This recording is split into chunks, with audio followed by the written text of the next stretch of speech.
జగన్ పని ఎత్తిపోయిందని చెప్పి సొంత పార్టీలో వాళ్ళే తిరుగుబాటు స్వరం వినిపిస్తా ఉన్నారు. ఒక్కొక్కరుగా జగన్మోహన్ రెడ్డిని వీడిపోతా ఉన్నారు.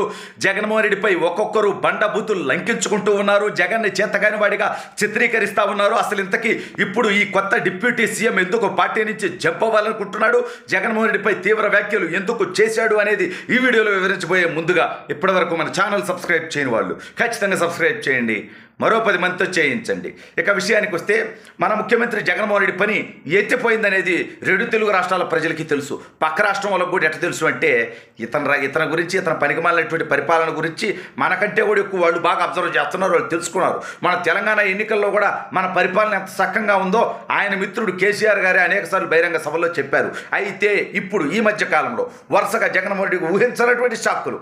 ప్రశాంత్ కిషోర్ అతను వదిలేశాడు, తెలుగుదేశం పార్టీ పంచన చేరాడు. తన సొంత చెల్లి తన్ని వదిలేసిందంటే ఇప్పుడు వదిలేలా. ఇతను ఆవిడని ఒకప్పుడు వదిలేస్తే ఇప్పుడు ఆవిడ ఇతన్ని వదిలించుకొని కాంగ్రెస్ పార్టీలో జాయిన్ అయింది. ఇక తల్లిని ఆల్రెడీ పార్టీ నుంచి గెంటేశారు, మనకు తెలుసు.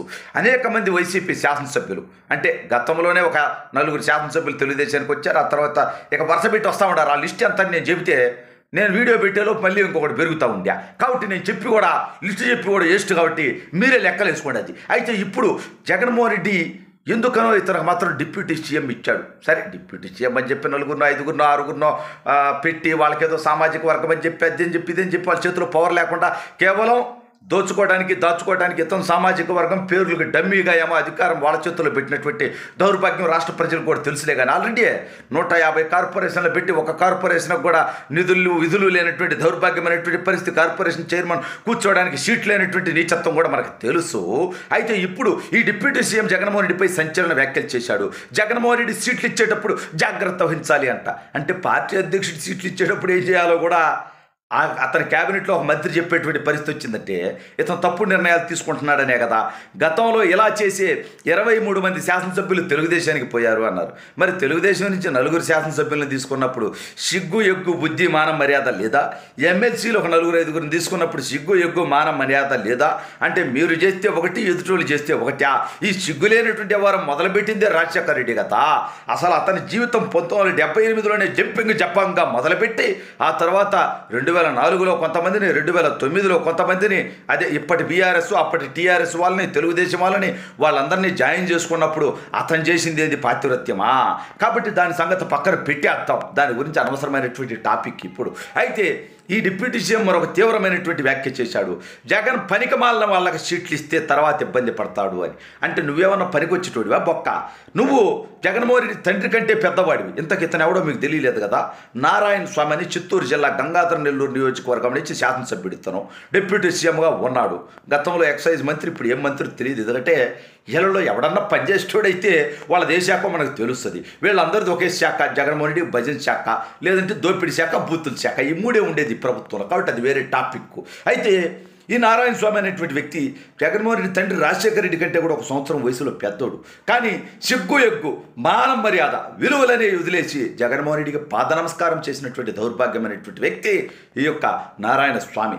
నిజంగా అతని తండ్రి వయసు కాదు కదా, తండ్రి కంటే పెద్దోడితో పాద నమస్కారం చేపించుకున్నటువంటి సైకో మనస్తత్వం కలిగినటువంటి వ్యక్తిని, విపరీత మనస్తత్వం కలిగినటువంటి వ్యక్తిని ఏమంటారనేది ఈ నా తెలుగు రాష్ట్ర ప్రజలు ఆలోచించాల్సినటువంటి అవసరం లేదా?